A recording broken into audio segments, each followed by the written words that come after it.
Hello everyone. तो हम आज बात करने वाले हैं पवन सिंह जी और स्मृति सिन्हा का एक बहुत ही बेहतरीन सॉन्ग के बारे में, जिसका पोस्टर आ चुका है और फुल वीडियो सॉन्ग का रिलीज डेट भी आ चुका है। और इस गाने को लिखे हैं विनय निर्मल जी और इसमें म्यूजिक दिए हैं ओम झा जी।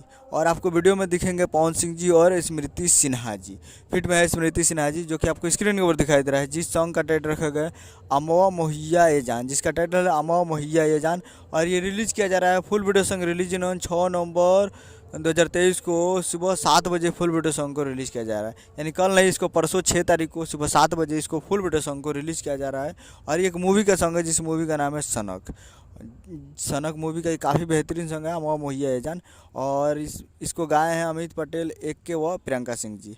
इसमें पवन सिंह जी का आवाज़ नहीं है, सिर्फ वीडियो में आपको दिखेंगे पवन सिंह जी और स्मृति सिन्हा जी। तो कल नहीं परसों इसको तैयार रहिएगा, सुबह 7 बजे 6 तारीख को फुल वीडियो सॉन्ग को रिलीज़ किया जाए। Captain watch hits Bhojpuri YouTube channel पे। उम्मीद कर रहा हूँ कि वीडियो अच्छा लगा, चैनल को सब्सक्राइब बेल आइकन प्रेस करके किसी के सही ले लिया तो जी और पवन सिंह जी के लेटेस्ट न्यूज़ लाता है। मिलते अगले वीडियो में, तब तक जय हिंद जय भोजपुरी।